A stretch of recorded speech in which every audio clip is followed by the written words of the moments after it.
வணக்கம்.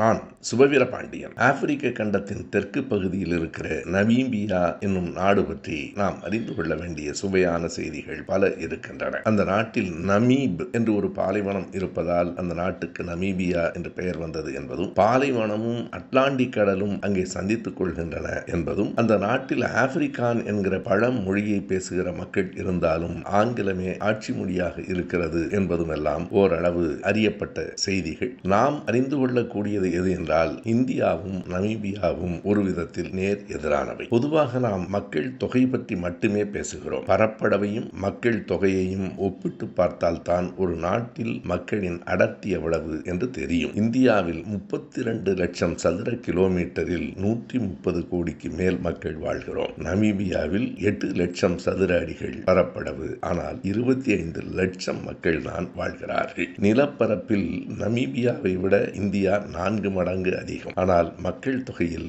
எவ்வளவு அதிகம் என்று கணக்கிட்டு பார்த்தால் அச்சமாக இருக்கிறது. சீனாவில் மக்கள் தொகை நமக்கு சமமானது என்றாலும் அங்கே 96 லட்சம் சதுர மீட்டர் பரப்பளவு என்பதை நாம் மறந்துவிடக் கூடாது.